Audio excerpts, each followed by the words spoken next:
What's going on, everybody? This is episode 146 of Full Court Blitz podcast. I'm your boy Trez. With me today, Jay Ferg. Yo. What's going on, bro? Man, how you doing? How you been, man? Been decent. It's been decent today. It's just a long day so far. You know, glad to be talking about basketball. Yeah. And before we start, man, listening right now, please like, subscribe.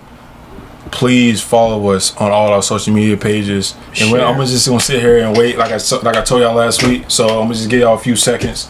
It's a like button just right there below, man. Just make sure y'all like this. Make sure y'all comment and help your boys out. Make sure y'all follow our links. It goes directly to our social media pages. And click that follow button, man. And anybody that's listening, that's watching it, don't just listen and watch and not hit that follow button, man. Come on, help your boys out. We had 100. I think we had 187 subscribers. We need to help us get to 200. Get us to 200.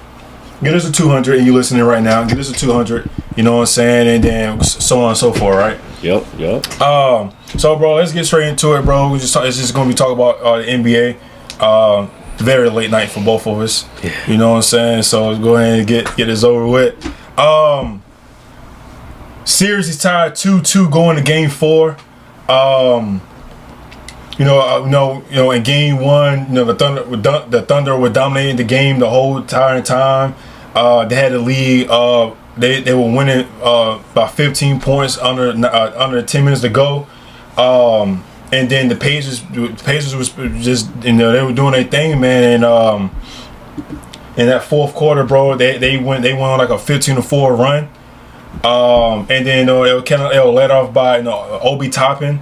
Shout out to him. Nimhart, Tyrese Halliburton, Aaron Nesmith. Pretty much the squad, the whole team came together, bro, in that fourth quarter. And and then when it came down, when they needed, man, Tyrese Halliburton hit a shot and hit another game-winning shot, man, 21 foot jumper, and gave them the first lead of the game, which was weird because first half the Pacers had 19 turnovers, 25 turnovers overall. Mm-hmm. And you would think with a team like that had 25 turnovers, basically 19 the first half. Mm-hmm. They getting blown the fuck out. You know what I'm saying? And that wasn't the case. And then SGA, he had a hell of a game. He had 38 points, 14 for 30, went 3 for 6 from the 3-point line, 7 from 8 from the free throw line, but he didn't have he had Jalen Williams with 17, and then Lou Dort who went 5 for 9 from 3, and he had 15 points, and then Alex Caruso off the bench had 11, Hartenstein off the bench with 9. So also with that too is when you see that Hartenstein was coming off the bench to start the series or start the game, you're like, why? And I was thinking all right, well, maybe it was matchup purposes. I keep forgetting what the dude's name is, the head coach for OKC. But maybe I was thinking all right, well, he want Hartenstein going to the bench so to kind of equal out what Pacers got, right? Right. And then maybe it was a mismatch for Chet.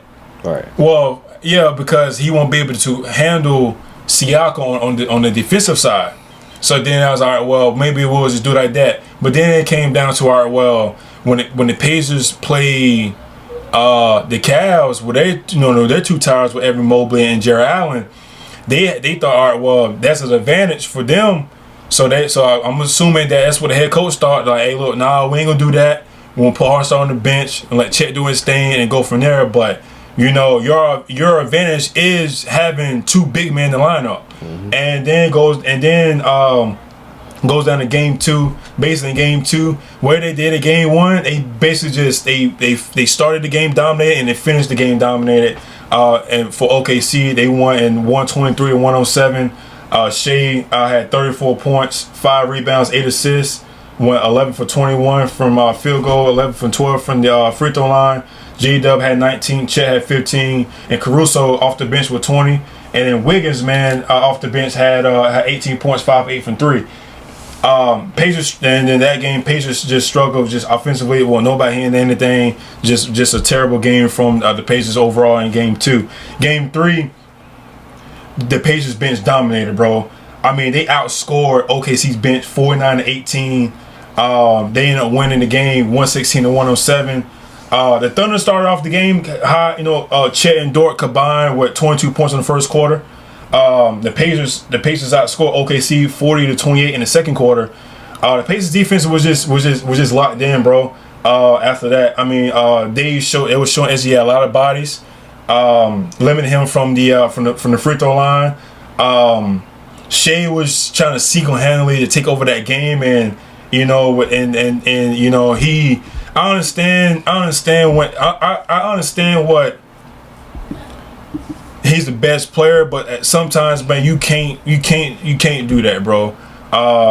He ended up only having 24 points, but then he ended up having Chet with 20 and 10, Jalen Williams with 26. And then Luke Dort with 12, man. He went 4 for 5 for 3, and but nothing off the bench, bro. Hardenstein had 4, and then Caruso had 8, and but compared to what the Pacers had, Siakam with 21, Halliburton with 22 and 9. 9 and 11. Obi Toppin with 8 points. TJ McCollum with 10, but then the man of the game, the player of the game, that was Mathurin, man. He had 27 points.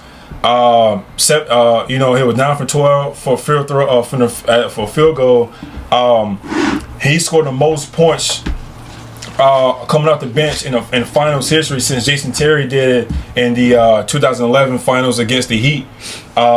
Crazy. And then TJ McCollum is the first player ever to come off the bench with 10 points, 5 assists, and 5 steals. So that was a big team win for them. And then we're going to Game 4. Game 4 was just, SGA was coming. OKC defense locked in when they needed to. They were down pretty much like the game. How they were basically the Pacers in this. You know what I'm saying? And they able to come back and win. In the last final moments, in the last few minutes of the game, SGA just took over, bro. With that being said, man, with the series tied 2-2 going to Game 5, heading back to OKC, man. What's your thoughts on the series? Dog, I know I said in the beginning, OKC in 6. I don't know anymore, man. I'm not gonna lie to you. This is like a balanced.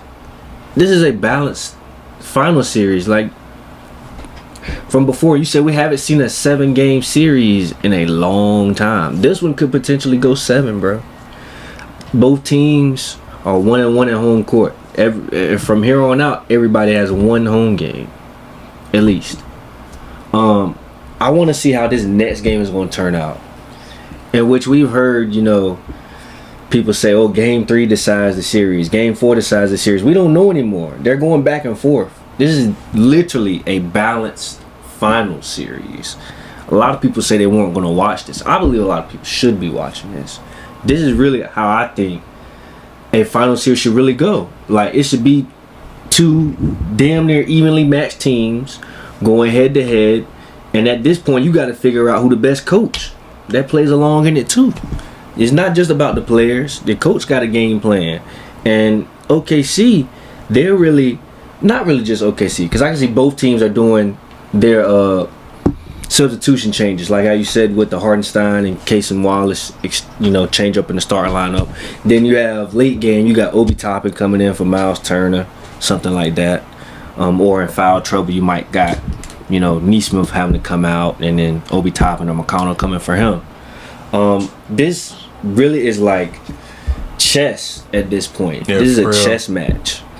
It depends on how the shooting goes too. Mm-hmm. And also the foul calls. This, for example, when I say foul calls, which game? It was Game 4. OKC hit 34 out of 38 free throws. That is crazy. And then you got Indiana with only 25 made out of 33. I think another thing with Indiana too, they need to go to free throw camp, bro.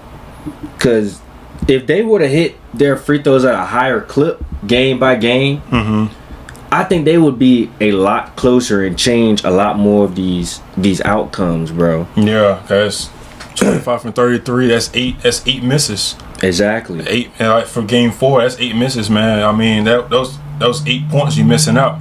Exactly. It's almost every game that they have a good amount of misses at the free throw line. For example, going back to game 2, in which that was more of a blowout, and almost a blowout. That was a 16-point win, but you missed 7 free throws at certain points of the game. That could change how the game goes. It could change your substitutions. That could change how you have to match up as far as offensively. Maybe you can game plan a little bit different. That plays a very big part. That's something they need to work on going forward. Defensively, there's a lot of turnovers too. Everybody's getting a lot of turnovers. These are like balanced, like I said. This is both very defensive. Yeah, both very defensive teams. They're really the 2 top best defensive teams in their conferences. Maybe besides Boston. Yeah. Yeah, besides Boston, these are the top 2 teams right here. And it's really showing. I don't know which way to go at this point. I guess if you want to, you could go home advantage. You could, but you can't say that either because both teams have won at the other team's house. So it's really like teeter-tottering at this point. You know, you gotta pick apart certain things, and you can't really go based off of Shea either because he's had a game where he scored 24, and then this last game he'll just spark up, and he had 35, but they're making him change his game up because he's not even passing the ball. I don't say he's not passing the ball. He's not getting assists. This last game he had 0 assists. 0 assists, but I think they had 10 assists as a team overall. Yeah, which is crazy. That's crazy. Oh my bad. Oh yeah, 10. Oh my bad, 11. That's even 11. Better. They're making that team change it up, bro. Like mid-series. 0 assists for Shea is crazy. We're used to seeing him get at least 6 or 7 per game. Yeah, about 5, 6. Yeah, per game minimum. That's minimum. They're making him change everything up. They're making J-Dub step up.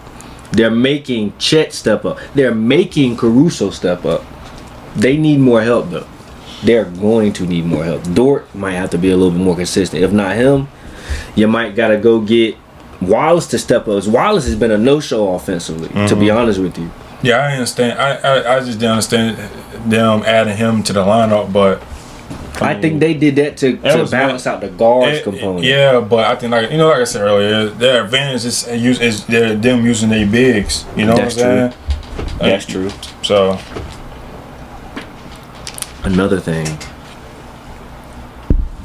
the Pacers are so balanced in scoring that it kind of takes the pressure off of Halliburton and off of Siakam. But one thing I would like to see out of those two is them step up for this next game and steal a game in OKC. Again, yeah. Yeah, again. Literally. They need to step up for this next game. I need both of them. Siakam, you got to show why you got a ring already. You got to bring out that championship pedigree yet again. You got to show you're the vet. Same thing with Caruso. He's been showing it off the bench. He's been a great piece to have off that bench. Again, last game he had 20 points, 5 steals off the bench, bro. That's crazy. We knew he had it in him though. Even Braun vouched for him, saying he's a Swiss Army knife. Right, yeah. You know if Braun vouched for you, you locked in. You know you got some value to you. He's really showing that why he got a ring, bro. This is tough though. I really see this going all 7. This is definitely going all 7. It might. I don't know. I think it should. I don't know. I think it should, man. I really do. It should, but I don't know. I have no idea. Yeah, so far it's hard to tell, but I don't know, man. It's literally just because everything is just is game by game. Yeah, it is literally. Yeah, it's tough. I must say, credit to the coaches though. They doing good. Both coaches. Rick Carlisle, you know, I think he may have something in the vault for next game though, just because he has more to work with. Yeah, he got a whole lot more to work with. Yeah. And it's just like, you know, my take is just, you know, let me just talk about OKC side. You know, we know what SGA is going to give us, right? Mm-hmm. You know, he's going to give us down there, you know, 30. You know, going to give us 30. What I like about what Shea is doing is like, you know, this is that. But thing is like Shea knows when he got 1-on-1. Yeah. Hey man, go ahead and do your thing. And then like when he sees that they're about to double him, he'll try to look for the open man. But for him having 0 assists, it's not like he wasn't passing the ball. That's not what it was. You know what I'm saying? It's just that the other guys just wasn't making the shots, or they'll pass up a shot to a hockey assist. What I should say. You know what I'm saying? Because you know SGA will probably. You know what I'm saying? He'll be like his favorite spot. He'll be at the top of the key. You know what I'm saying? He'll come off the pick to the elbow, but then you know probably got a couple guys right there, and then like he'll either slip through, like that, like you know what D Wade. You know how you know if you're a ball, you know D Wade was known for slipping through the double teams right in the middle. Either he'll get a lot of LeBron, or he'll hit a floater, or hit that little runner floater he had, or you know in his prime he'll bang on somebody. Right. Shout out to Harrison Varejao. No messing. But you know what I'm saying. And it's like I said, he's either going to pull around that 15 footer, or he's going to pass, or he's going to find the opening guy. It's just like I said, it's not like he wasn't, you know, passing the ball. Right. You know what I'm saying? Just guys just wasn't making the shots, or you know Indiana will close out on the guys, and then like they'll have to also bowl bomb, and then probably get either by the time they get to the rim that the assist is not counted as assist anymore, right. Or they end up passing the ball to somebody else, and then either they miss or they make it. You know what I'm saying? So like that's not like say like SGA's out there just getting buckets and just he don't care about sharing the ball. He's a point guard, so he got to share the ball. You know what I'm saying? So let's say that. I ain't worried about what J-Dub, cause it's not it's like when it's like J-Dub's gonna come and or Jalen Williams, well I should say, but cause they got 2 Jalen Williams on their teams, but when J-Dub, we know J-Dub's gonna get his shots. J-Dub gonna get his 19 the whatever 20-something points he's gonna get. Mm-hmm. You know what I'm saying? It may not be efficient, like I say, he might go 8 for 18 or something like that, but he's gonna give you what the defense is giving him. He's gonna take it, and when he's on his own. But if he's off, he might not be off too bad.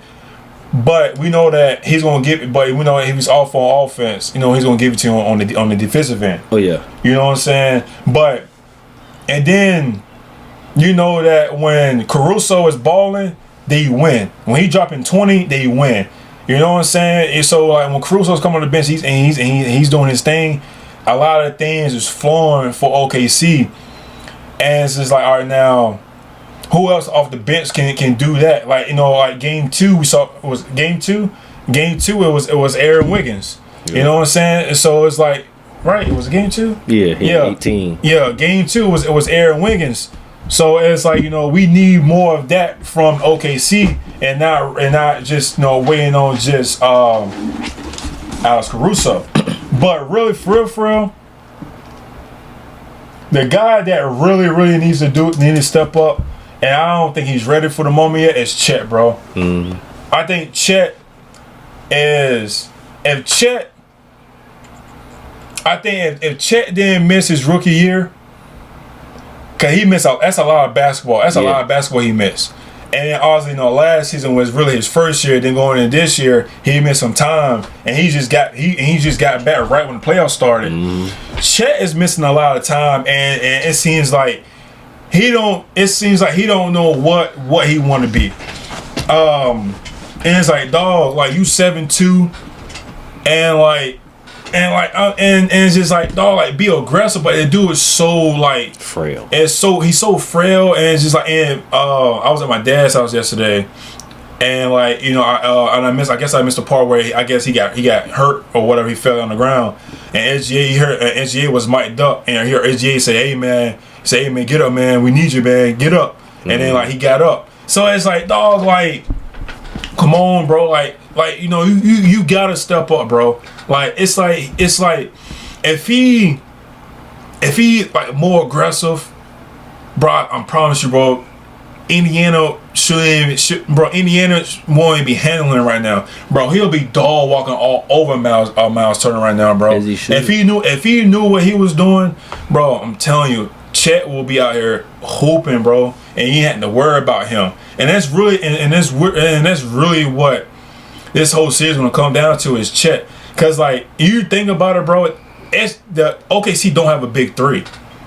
You know what I'm saying? It's J-Dub and SGA, and then Chet is really a role player because he's kind of like Halliburton in a way. It's like he'll give you a good game, and then the next game he's not gonna give you a good game.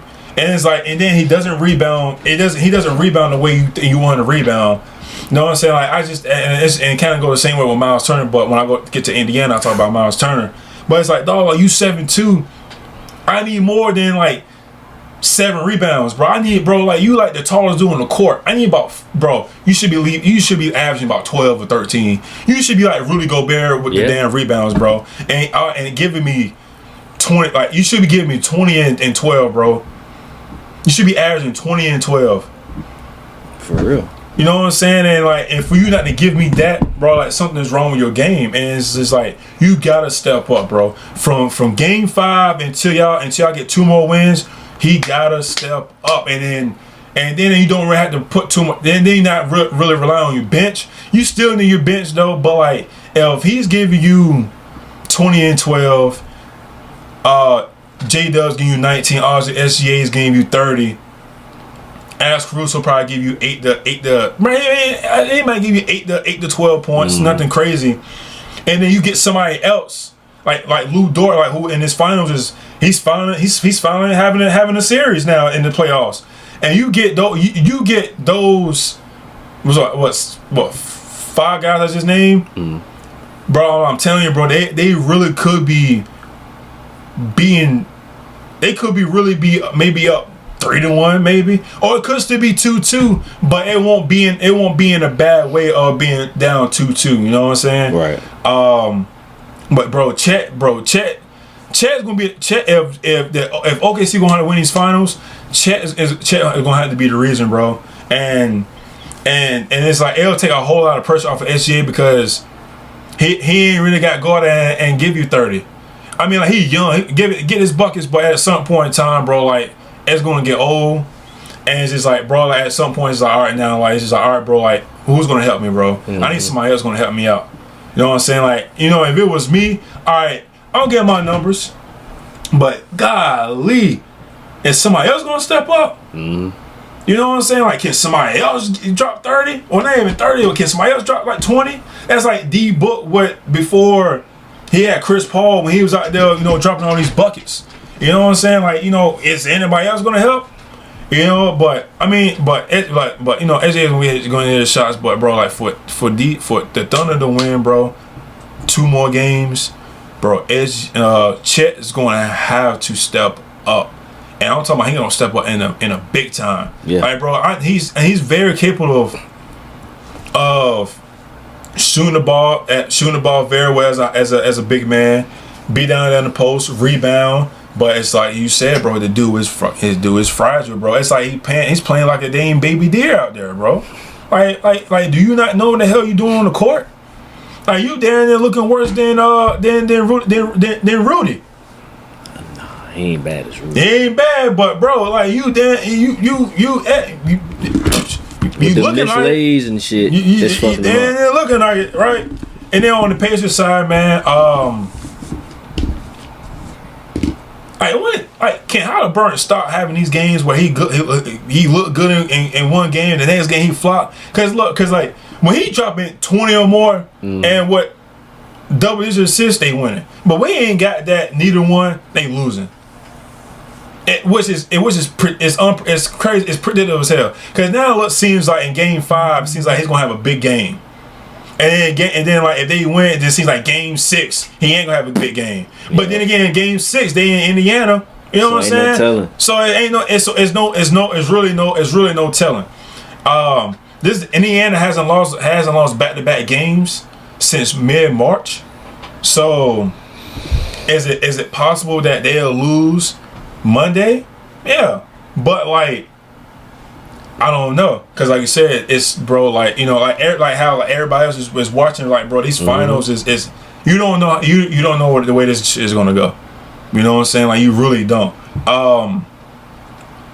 And you got bro, like you got 7 guys that can give you double figures, bro. 7. And it's like OKC can't even give you. OKC can give you 3, maybe 4, maybe 4 or 5. Probably not even 5. You probably get double from Chet, SGA. Well, you might get 4. You got Chet, SGA, Dort, and J Dub, and then Caruso. But then again, Caruso might not give you double this. He might give you 8. Potentially. You know what I'm saying? Yeah. You legit got on the pages like 7 guys: Obi Toppin, Miles Turner, Siakam, Tyrese.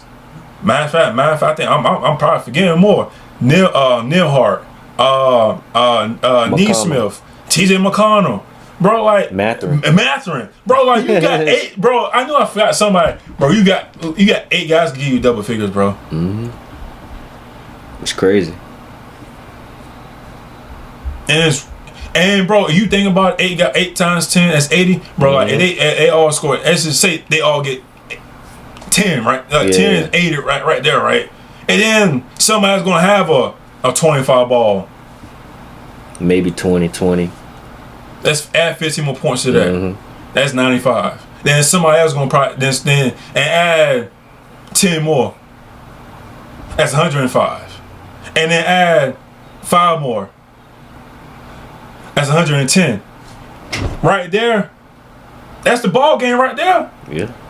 That's the ball game right there. And then maybe add another 15. You look at 125. They can do it. Man, they have been. They have been doing that. But what I like to see more, I like to see Miles Turner. It's just like, bro, like you down in a 7-footer, bro. Man, trash. Bro, what's the last time you had double-digit rebounds? I think it was game 1. I think he had what, 10? No. Really? He had 9. Bro, I'm looking at this shit right now. Trash. You want to know the last time he had double-digit rebounds? Sure. You laughing is just despicable. This nigga suck.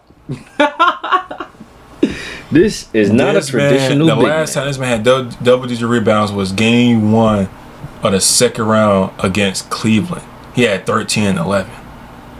After that, he had 8, 3, 7, 7, 5, 3, 4, 3, 2, 2, 9, 4, 2, 2. Trash. How the hell you 7 feet only getting 2 boards like a guard? What kind of shit is that? At this point, what are you here for? Exactly. Like, I know his feet ain't that quick. So what? And then mind you, before that game, you go all the way down to April 8th. Yes, Washington. He had 14 and 11. And before that, March 26th, he had 12 rebounds. So you're telling me since March 26th, he only had 3 games in double digits. And listen to this, bro. March 20th, March 26th, March 20th, he had 10. Bro, 1, 2, 3, 4, 5, 6, 7, 8, 10. Bro, this man went after that game. He went 10 games with double-digit rebounds, and before that, it was February 26th. Y'all gotta take this man to big man school, yo. Get him in the gym with Shaq. He gotta do something about this shit. That could be another component why they fucking up too. I'm kind of curious. And I know he. Oh my. This dude never averaged double digit rebounds in his career. That's fucking. He's averaged 6. That's fucking sad, bro. You big as hell. Literally, body is big. Pause. About 7 feet, 6'11". What you like? 240, 250, 260. How the hell you ain't averaging? I can even say you ain't even averaging 8 is crazy. You not averaging no more than 7, bro. This man, was he supposed to be like a stretch 5 or something? But he just, it's like he's a defensive shot maker, but he don't make shots. He more on the defensive end, I guess. Just a defender that can somewhat score. I don't even know what to call, bro. Like, what's his archetype? If he had one, I wouldn't even know how to describe that. You got a guy that's damn near 7 feet. He can't really grab your boards. He's decent with a shot. Not even really decent. Not even really decent with a shot. I think they kind of. Let me go back to it real quick. And his pass game is butt. You can't even pass the ball, bro. You just taking up space in the paint. You can block shots, yeah. That's about it.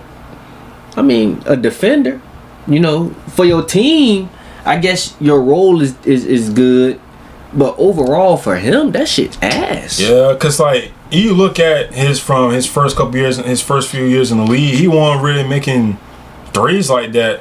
It wasn't until 2020 when he was really shooting more. And then from that, he was 34%, 33, 37, 35, 39. So it seems like, because like the way the league was changing around that time. Because at that point, Joel Embiid was shooting from out there. You know what I'm saying? Then Cat was saying like, I'm the greatest big man shooter of all time, which is bullshit because you're not, because we all know it's dirt. You know what I'm saying? And really for it could be KG, because you look at what KG catch and release, he would be like a foot away from the 3-point line, and he really could have took a step back. Bro, up in air, it'll be between him and dirt. But hell, I said no bullshit. Yeah, right. You know what I'm saying? So it's like, but anyways, but I think that they forced, just like Brook Lopez. It's like they forced them guys to get out from getting out the inside and stretching out, and it's like, and I see, obviously the Milwaukee Bucks won. Yeah. But like, damn, bro, it's like sometimes when I go and look at, you know, I go on ESPN or something like that, Brook Lopez be having like 3 rebounds the whole game. That's what I'm saying. But that man probably jacked up 9 threes. But he probably went 2 for 9. Dog. But anyways, bro, get your big ass in the paint, bro. Bro, and I think that if he gives them more, if he's down with in the paint and giving them more second chance opportunities, bro, there's no telling what the results would be differently if he's out there and he's getting them, you know, 4 or 5 offensive rebounds and he's getting 11 rebounds. You know what I'm saying? Averaging 11 rebounds. Exactly. You know what I'm saying? But it's just, and that's just like, me as a coach, I'm like, dog, like, I understand you won't be on that 3-point line, but like, bro, like, you ain't consistent with it. Like the dude went 0 for 6 in game 4. You went 3 for 10 overall. I'm sorry. You went 3 for 10 overall. You missed 7 shots. 6 of those shots you missed were from the 3-point line. And they ain't hit a 1. And fuck that. Man, take your big ass and hit a cut to the rim or something, goddammit. That's what I'm saying, bro. You want to know something about them? Something about Halliburton that I've noticed, bro. Whenever he's got a pick and roll, that motherfucker could be, it depends on his shot. He literally will hit it, either a sidestep, come off the pick, pull that bitch. Or he gonna come off the pick, kick it to the right, or he's gonna hit that motherfucking roller. That could be him and Miles' game. That's probably more what they need to do for real is cater to that. And the more they do that shit, OKC is gonna have to pull closer. The more they're gonna work that out, because OKC they're good when it comes to that pick and roll defense, but the way that Halliburton he works the pick, he can work that. What's the word I'm trying to say? I'm trying to say the same word. The way that he uses the screen, he really can have it his way, bro. Him and Miles together, Miles set that strong ass screen. He goes across. Of course, the hedge help is going to come over to him. So by that time, Miles could be going to the rim. Miles goes to the rim, catch the ball, looks out to the corner, kick it to the corner. Something like that. If the defender goes to the corner on help, kick it straight up to the guy on the wing. Simple shit. And at that point, you gotta have people cutting and moving around, bro. Some shit like that they can have going. But as far as that, bro, you got Miles and Halliburton. They could set this offense up together. Miles could do way more as a roller than just sitting out on that fucking 3-point line. He really, bro, for real. And then like, it can be the same way with Halliburton, bro. Like, He could be so much more if he has a pick and roll and he's aggressive and going to the rim. Like, bro, like you 6'5", bro. You gonna go there and dunking on dudes, bro? Well, not really dunking, but like going like be aggressive. Like, dude, like game 4 is the first time he went to the free throw line. Yeah. And it's not because he's not getting calls. You know what I'm saying? Like, bro, like you're not aggressive. And that's why you're not getting those calls. You're not getting those calls like SGA and all these other else is getting. If you want to be known, bro, and be a star, you get calls. There's no way. It should be no reason why you went 4 games and not went to the free throw line. You know what I'm saying? Like, make that make sense.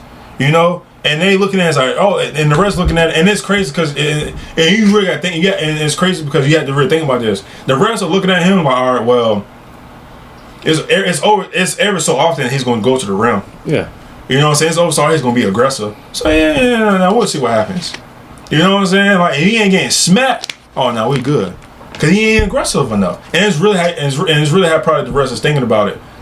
And then, like, for him, it's like, all right, bro, like, he's like, how can I get the calls like SGA? It's like, bro, cause you're not being aggressive enough. Is that too? And the way OKC plays defense, they really don't hack. No, they don't. That's another thing. They clog that paint fast. Absolutely. So that's kind of another reason why I see why he doesn't. I see why he doesn't like try to force the drive. This whole damn episode will be me damn rubbing my damn eyes. Damn, bro. But like another reason why I've seen that is like he. Really, a bunch of them on that squad, they try to use different ways to like move the ball more than just driving. Because OKC got good help defense.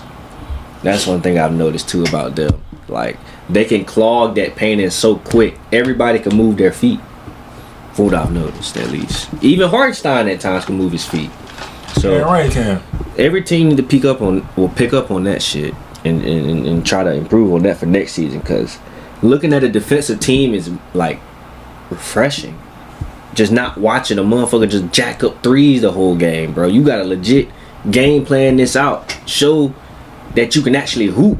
Like, get to the midi, get to the cup whenever you can. You got a cutter, hit him when he go into that basket. Don't just be out there trying to shake and bake just to get a 3-pointer, settling for your shot.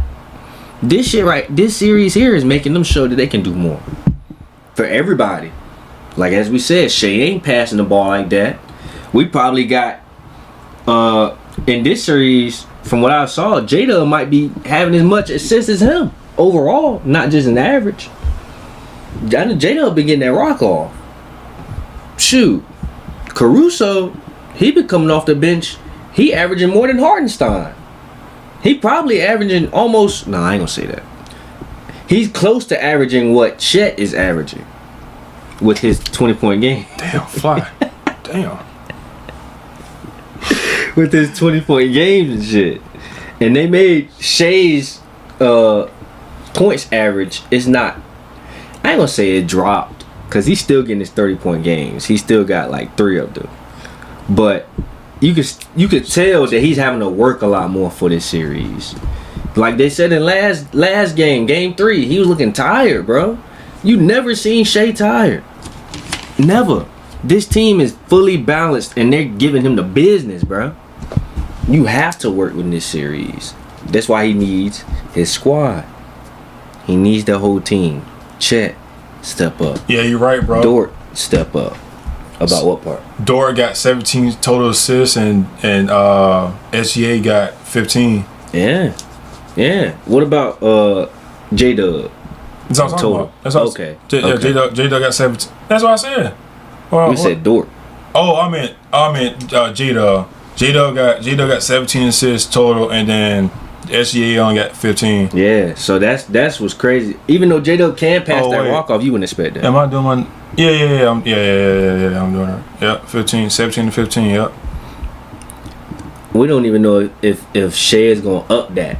We don't even know if he's going to bring that up, the average up, or the total up. More than what J-Dub is getting right now. The way they're playing him, bro.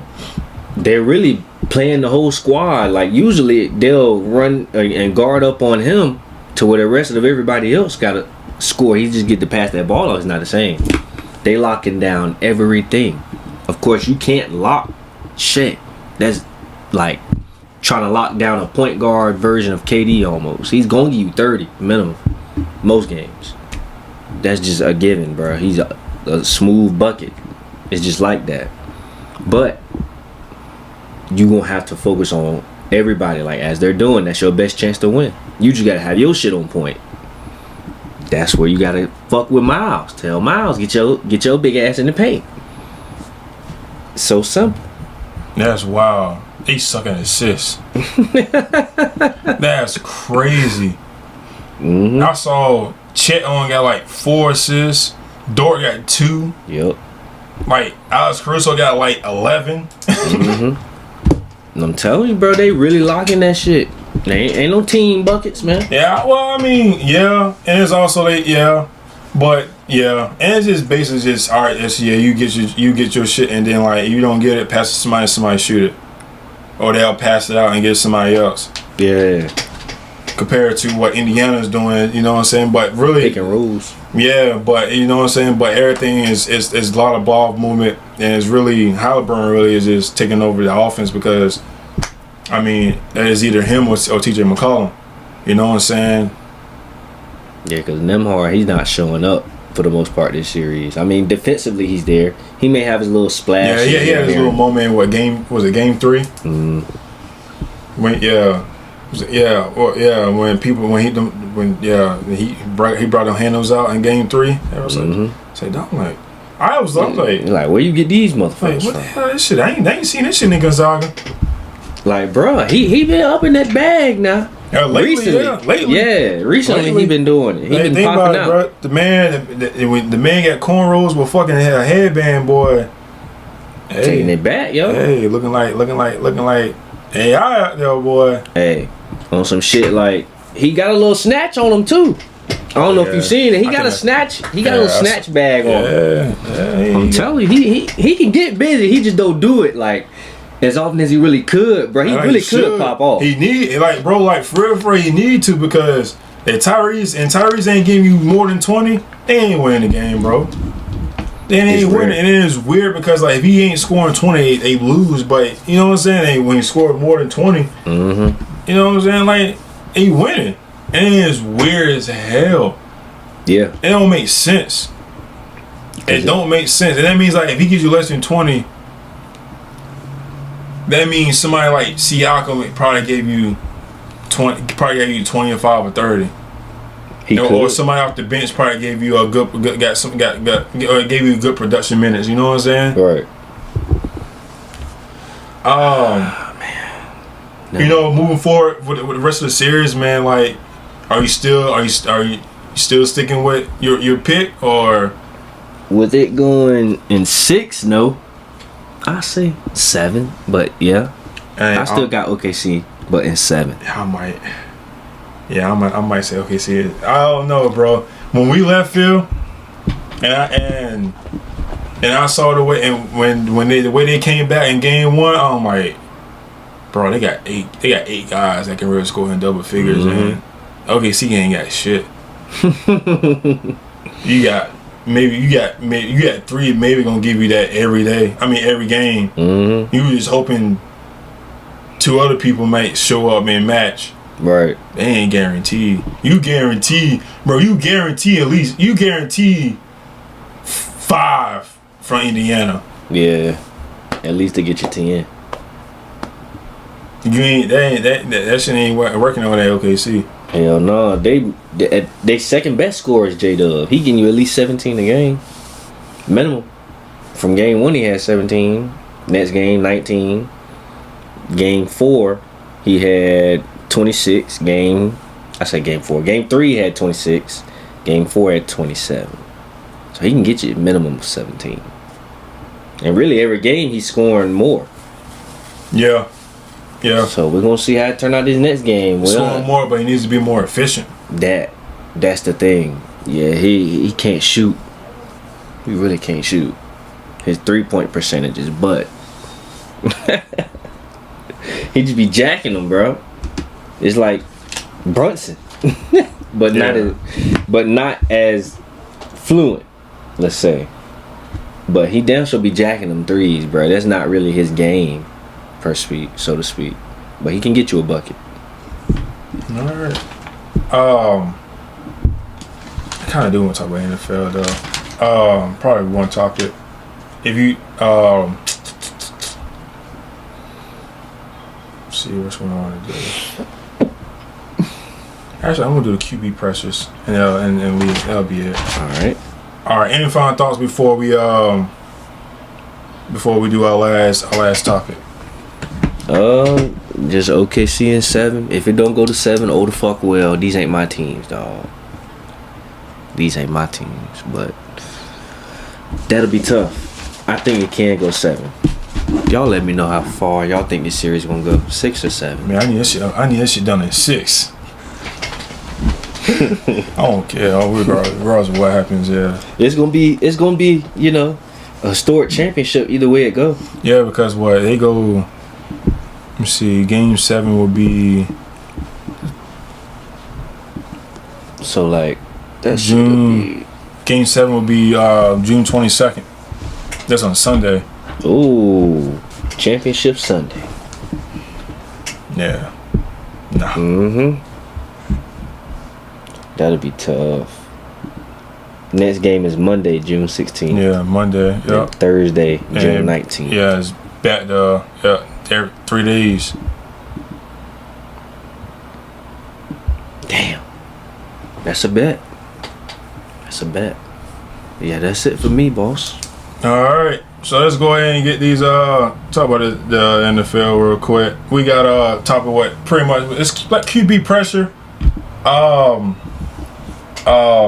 Pretty much just we'll tell y'all quarterbacks that needs to step up. Basically what it says, a lot of pressure. I got 6, but that 6 was an honorable mention though. But I'll let you go first with your 5 or how many you did. Yeah. So they're not really in order. I'm gonna just throw them in here. I got Caleb Williams. He's got some pressure this year, dog. Not really in terms of his spot is in trouble, but just more so of what he can do, what he can show versus last season. He's got a lot more pieces in every way. Offensive line, you got receivers, running back, all that stuff. It's more so just the pressure of living up to the hype. Plus you got a new coach, all that adds up. So I had to throw him in there. Plus he was number 1 overall pick. All that plays into that. Next, Dak. Dak got pressure. We know that's almost every year though. This year is different though, because you got a 1A and a 1B, or 2 1As, whatever you want to call it. That damn sure is gonna be pressure, especially if you America's team. Next, see, I think I got 7. I'm not gonna lie to you. Next, I got Josh Allen. Why I say him? MVP, man. We got to see you get to the bowl, baby. We got to see you at least run it back, get to the conference championship. At least. Get to the bowl. That's the main goal. If you can do that, your pressure's gone. If you win it, you ain't got shit to worry about. Jalen Hurts, he ain't got no pressure no more. He just got to play. He could, I ain't gonna say he could chill, but, you know, he's got his ring. He doesn't have as much pressure as all these other, you know, top tier quarterbacks besides Pat. Now, next, I got Lamar. Why I say Lamar? What can we really say besides MVPs that he's won? He's got to do something this next season.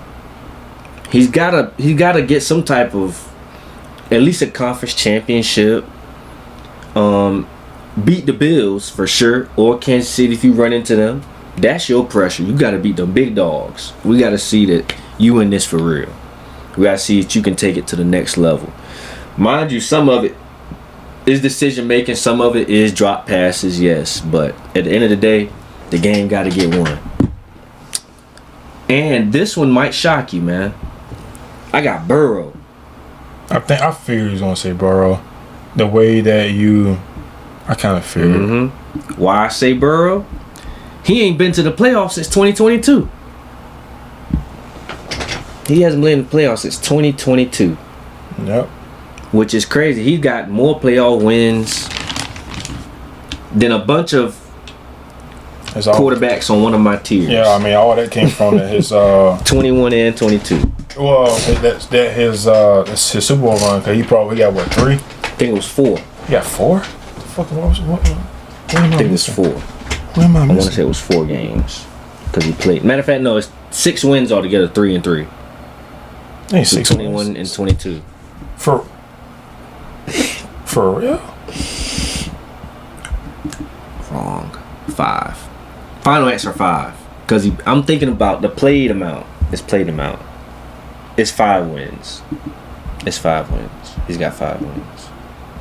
3 and 2. So I'm wrong. He 5 and 2. Holy shit. Mm-hmm. Yeah, but Burrow, you got your guys back, man. You got your boys. And everybody's healthy. Everybody's healthy. That's a big one. It's time, bro. You got to show and tell this year. It's time, bro. We got to see you back in them playoffs. Joe Burrow. It's time, brother. You definitely got to make a run. I need to see that Joe Shiesty mode, bro. We see him in the regular season the past few years, but we need that playoff Joe Shiesty, the one that he'll steal the game. He'll take over the whole game if he don't act right. That was an AFC Championship game?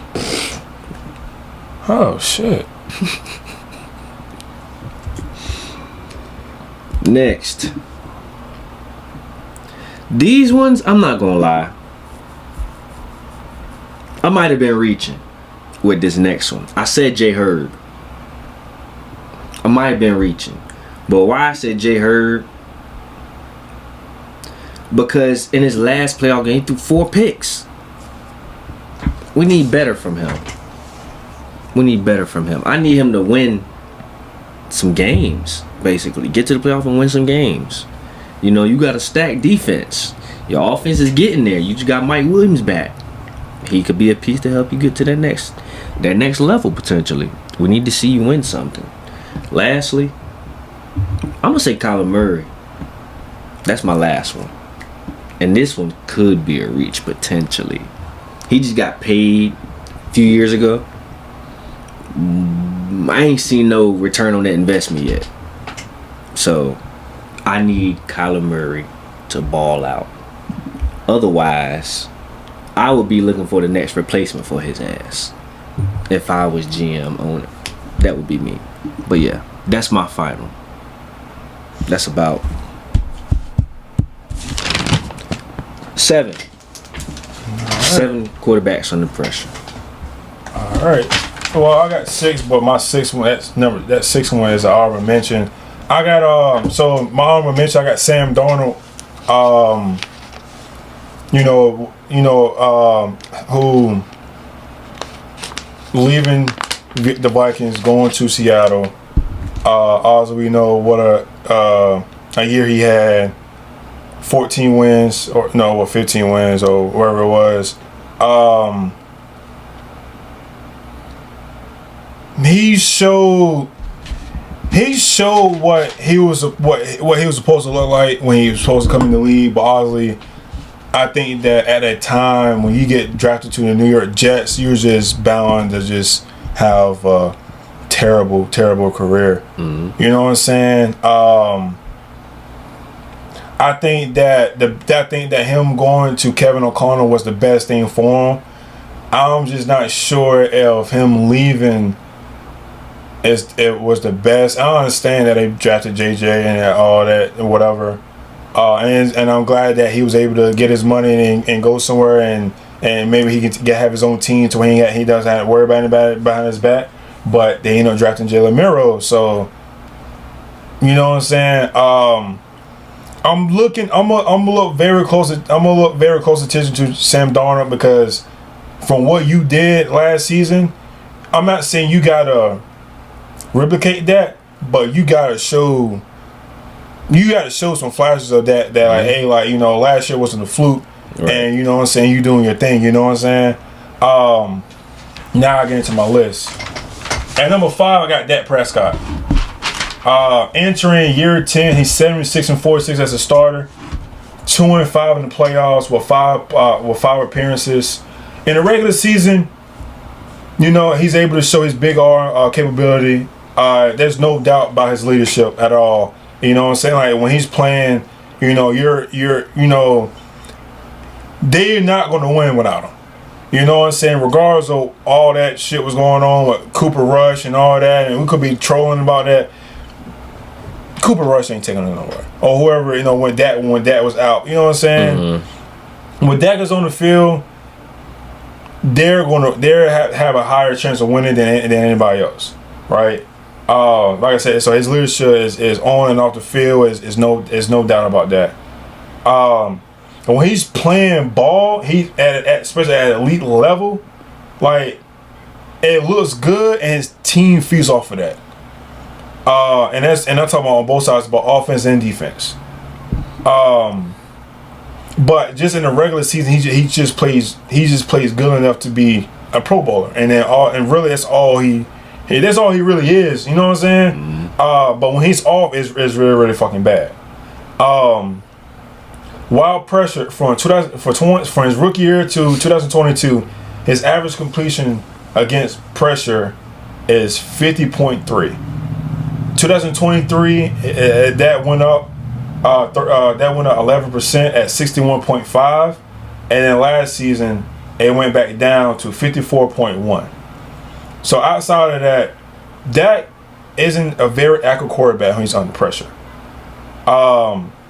And not to mention what he looks like in the playoffs when he's turning the ball over.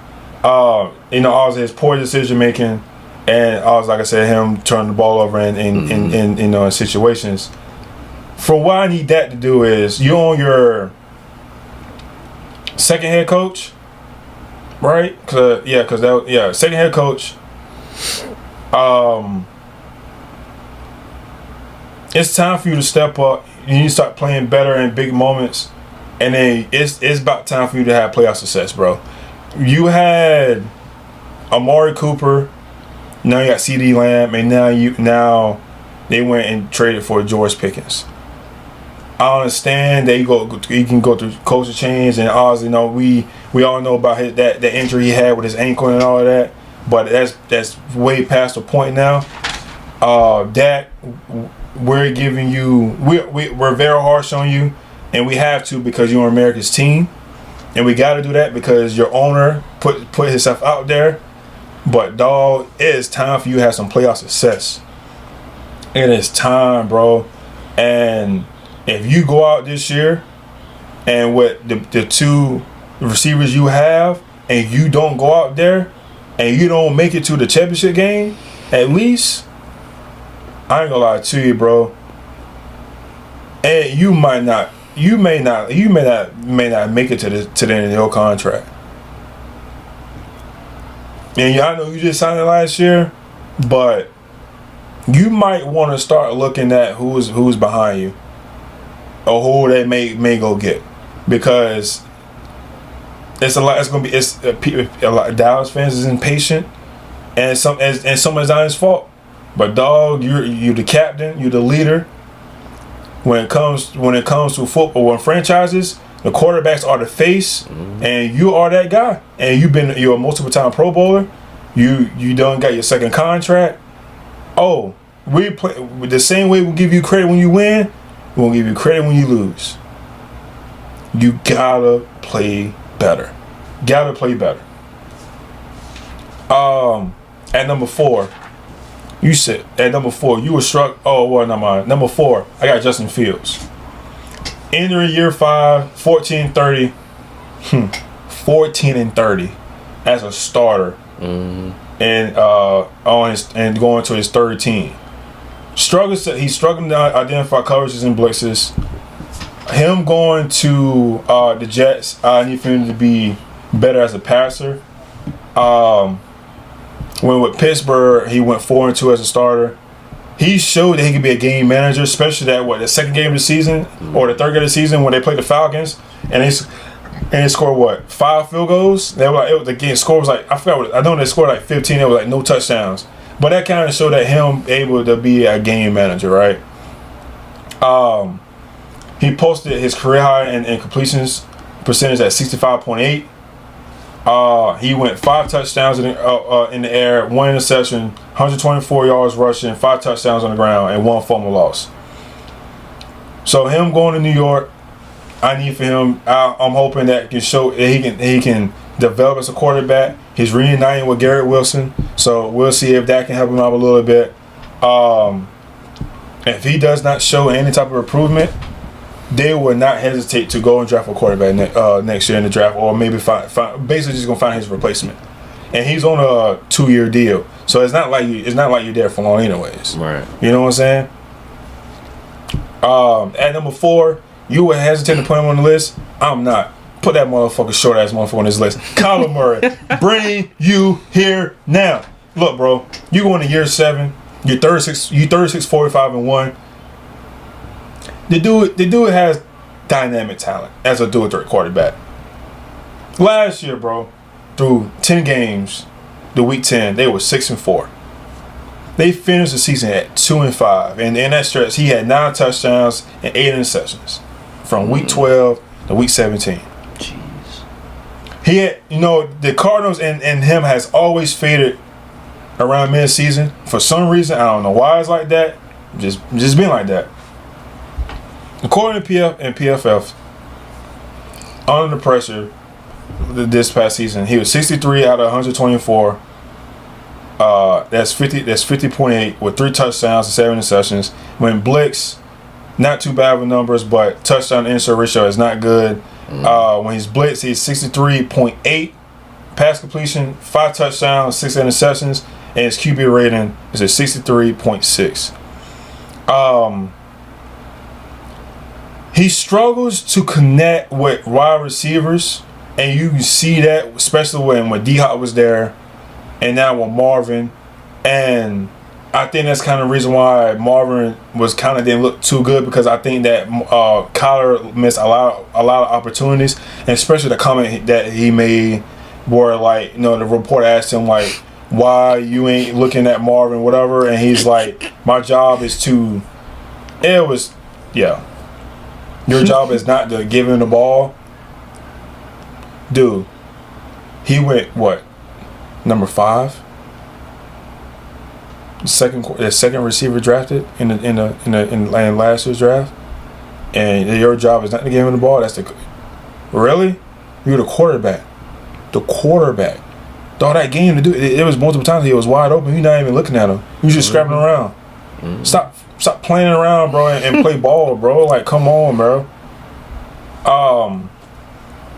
He favors his tight ends. All we know about Trey McBride, and then he quick outs. fails to throw the ball down the field, and turns the ball over in pivotal stretches. So what I need for him to do is stop messing around, stay off the damn Call of Duty, lock in the film room, and play ball, bro, like you're supposed to. Like, the dude is 5'10", has very good arm strength. He's very quick.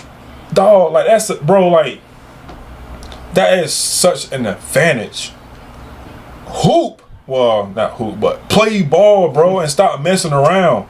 Like you're looking bad as a number overall pick right now, and you got paid this not long ago. Yeah. Bro, I'm telling you, if you don't finish this contract out, and you ain't looking good, bro, bro, they looking for a quarterback probably starting the second to last year of your contract, bro. Facts. You know what I'm saying, bro? Like, stop playing with the Arizona Cardinals, bro, because, like, they not playing with you. You messing around, bro, they ain't say gonna cut you, but they damn sure will bench you. Lock in. I really don't care about you anyways, but lock in. He's only been to the playoffs once. One time. 2021. Yeah. Yeah. That's years ago in playoff terms. Yeah, can they play the, what was it? I think they played the Niners was it the Niners? Yeah, I think they played the Niners at that game. Is it the Niners? Well, it might have been the Rams, actually, now I'm thinking about it. Because that's the year that the Rams won the Super Bowl. Game log. I think it was the Rams.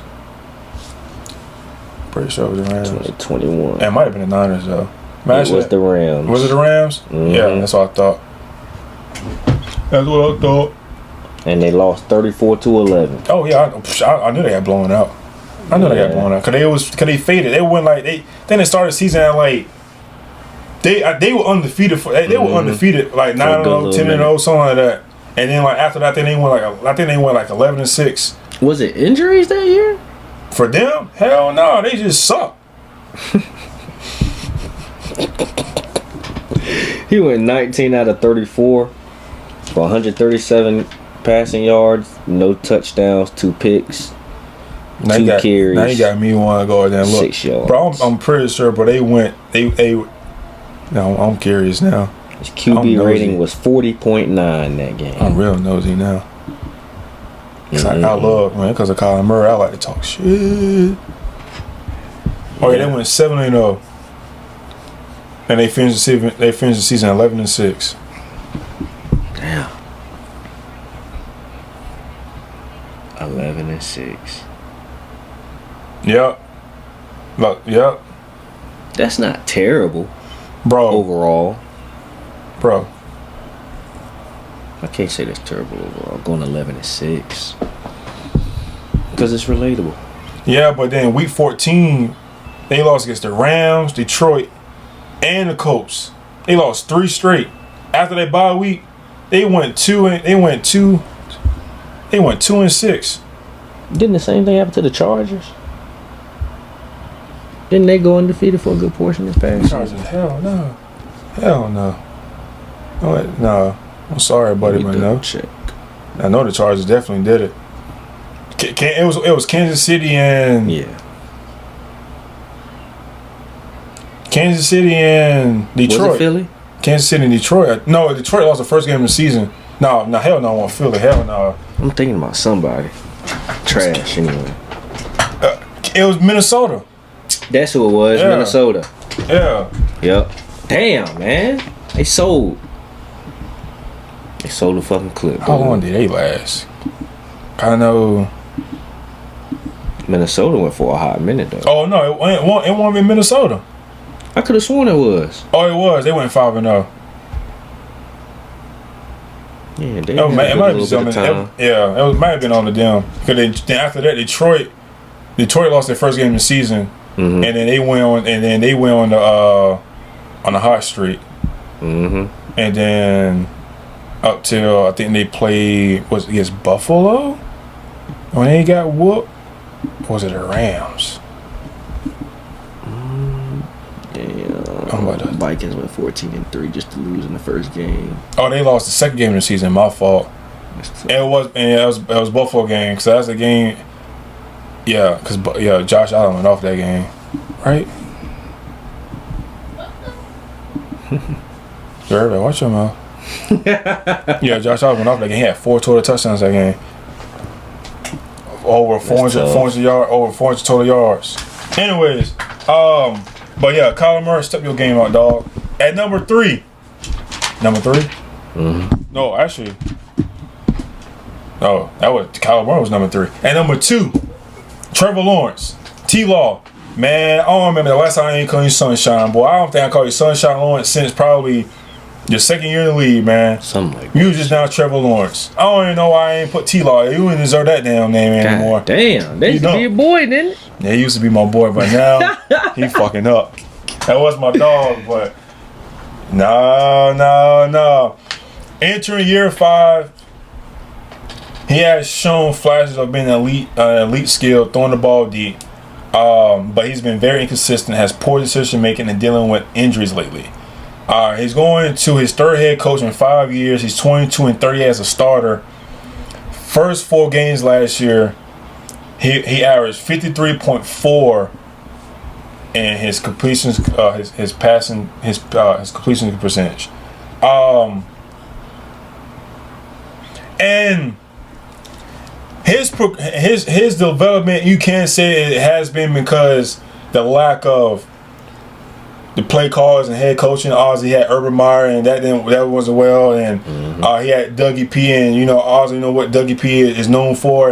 But he couldn't really bring that magic he had with Carson Wentz and Nick Foles to Trevor. And now he's with Lynn Conan. Also, we know what Lynn Conan. He was with Baker. I want to say Lynn Coleman. I think Lynn Coleman came from Sean McVay tree. So so we know that he's going to be a very good play caller. I know that I'm hoping that Trevor is. I'm hoping that Trevor is excited to have him there, and I know that Conan is definitely giving him the plays that's going to be for him. You got a rising star and with Brian Thomas Jr. and you got Tank Bigsby and let alone you just drafted Travis Hunter. Yep. So there's no excuses for you to not be playing well. And you got Trevor Etienne, somebody you playing college with, right? Trevor, yeah. Cause I keep getting him and his brother mixed up. Yeah, his brother is Travis, so this is Trevor. Right. So that being said, Trevor Lawrence, it's time to lock in, bro, because you ain't locking in this year, boy. Ain't no telling how long your leash is. Hit the road, Jack. That's what I tell you. And then you just got you just got your money. I wouldn't give a damn. And you just got your money, bro. So that being said, Trevor Lawrence, you in the division that's not really that good. The only team that's good is the Texans. So it really should be between y'all and the Texans going back and forth. Especially this season. Colts can't find a quarterback, and Titans just they find. Hopefully they find a quarterback. It won't be if they get the one. It won't be too long when they creeping. They be creeping like little skies. Now yeah. But anyways, but Trevor, bro, get it together. It's time for you to be Sunshine Lawrence again, dog. It's been a while. It's been a minute. And number 1. Man, I hate to do this. Bro. I hate to do this. It's time for him. It's time for him, man. If he don't step after this, I can't call back his nickname no more. Jay Hurd, dog. It's your boy, man. It's your boy Trez, y'all. I'm talking to you. This is your boy. I'm your number 1 fan. Hell no. I'm your number 1 fan. Jay Hurd, I predicted you in January. When that Rose Bowl game was for you to go to the Chargers. Jay Herbo. Dog. You entering He's entering what? This is year 6 for him, I want to say. Year 5 or whatever. Since entering the league, right, he's 41-30 as a starter. He's 0-2 in the playoffs. He is 18-20 in one-score games, and he's 9-13 in games decided in 3 points Trash. or fewer. He's thrown 13 interceptions in the fourth quarter since he's been in the league, or in one-score games since he's been in the league, and that's the most he's been in the league. My fault. And then also we know that stinker he did in the postseason. He threw 4 touchdowns against Houston. He was 3-11 against man coverage. Mm-hmm. He's going on to his 3rd head coach in 6 years. Some of the failures is not his fault. Right. A lot has been around. It's been the defense and the lack of weapons he has. For me, I just need him to be better in late game situations. Yeah, you got one of my favorite coaches all the time with you, Jim Harbaugh. Jim Harbaugh is going to get you right, but boy, you gotta do the work. Mm-hmm. You gotta do the work, Jay Harbaugh. You gotta do the work, bro. I believe in you. You're an MVP, bro. You could be a top 5 quarterback in this league, but you just top 10 right now because you're bullshitting your boy, man. You're bullshitting me, man. And I hate to cuss at you, but you bullshitting me, man. You're my dog. Hey, look, listen, man. Listen, I need you to step up. Stop. And I know that's your fault. You could beat Kansas City. It ain't your fault. It's your defense fault. You got this, bro. You got this. You got this. I just need for you to step up. Jim Harbaugh is going to put you in situations. I just need for you to lock in. I don't know what you got to do. Put some sage around the stadium or something. Do something. Dog, just meditate or something. Because I need you. Hey, look, I don't, if you need to grow your hair out, cut your hair, I don't know what you need. Feel comfortable. Feel comfortable, feel no pressure, and play ball, man. And you got this. You got this. You know Jim Harbaugh's gonna run the ball. All you gotta do is when it's time for you to do the play action, deliver. Yeah. Deliver. Now, you got Larry McConkey. You went and drafted Trey Harris. You went and drafted what's that, Amarion Hampton? Yeah, running back. Yeah, Amarion Hampton. And then I went and got Najee Harris. Trash. It's time to ball, man. It's time to step up, bro. It's time to step up. And Jim Harbaugh don't be my dog up either. Don't come in. Hey. So, and then I went and brought back Mike Williams. I don't know. That might not add me anything, but he's damn near, you know what I'm saying? He's damn near about at the end of his damn career, but yeah, man. J. Herb, bro. I need you to step up. You got this. Once he started being in Kansas City, I know we locked in. But it's not his fault though. And that defense be slacking, bro. And it's not. He be pushing the ball down the field. It's just that damn Patrick Mahomes. That damn man, you can't give that dude no time. You know, nope. It's like you give him. You can't even give him 13 seconds. You know what he can do in 13 seconds. I'm just scared of what the hell he can do in 5 seconds. For real. I'm scared. Some crazy shit. But I mean, what? I'm scared, bro. Teams just need to play keep away and not let him get the ball at all. They ain't even good at that because their defense good. Yeah. Because you gonna have to get first downs to do that. You know they defense lock lock in when the time lock in. Mm-hmm. Shout out to Chris Jones and Trip McDuffie. Sure. Fuck was that? Anyways, that being said, bro, any final thoughts before we log off, bro? Yeah. I didn't say a quarterback, but it goes without saying your boy JJ got some pressure too. Nah, he do. He don't. He do. Not yet. He hasn't played yet. Exactly. He's playing with their all pro. Yeah, he ain't. He's got to maintain them don't numbers. do my boy JJ. JJ ain't there yet. Come on now. They let your boy Sam go for him. That's pressure. Oh shit. And they went 14-3. Sam's fault. Sam could have came back if he wanted to. 14-3. Sam could have came back if he wanted to, but nah. It was pushing him the fuck out. Nah, hell nah. They didn't want to give him his money that he thought he wanted. Oh well, shit. Well, he got what? 40 mil? 45? No, he got 50. I think he got 50. I mean, shit. Hey. I mean, hey, if he wanted to win, you know where you know where to go at. Shit. Hey, JJ McCarthy, my boy. Hey, look at that flag right there. That shit beautiful. Hey, matter of fact. Oh no, I ain't doing. Nah. That's tough. My boy JJ. Oh, no worries. We'll probably talk about him real soon. Yeah. Shout out to my boy JJ. Now I'm telling you, that's 13. That's the third team I'll be watching. Add that to the list. The Vikings. Yeah, I gotta watch my boy Jay. That's my dog. Okay. That's my boy, man. That's my boy. Okay. That's my boy. 3 teams, man. 3 teams. Pats, Chargers, Vikings. Honorable mention, Tampa Bay. Okay.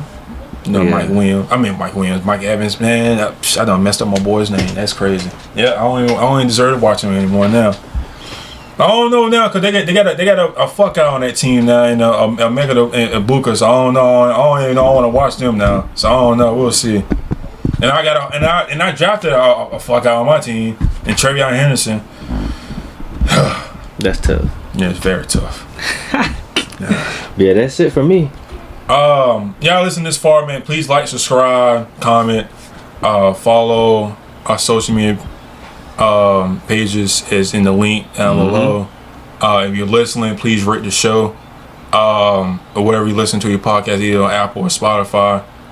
And share. Don't be a stranger, man. Share. Yeah, don't be a stranger, bro. I mean, like, y'all see our pages, man. Please hit that follow button, bro. Like, don't just watch, just listen and not follow, bro. Like, come on now. Like I said, man, get us to 200. Get us to 200. 200. Like 200. Like we're 13 away. Get us to 200. It's easy. You ain't doing that. It's just a click. Just hit subscribe button. It's right there.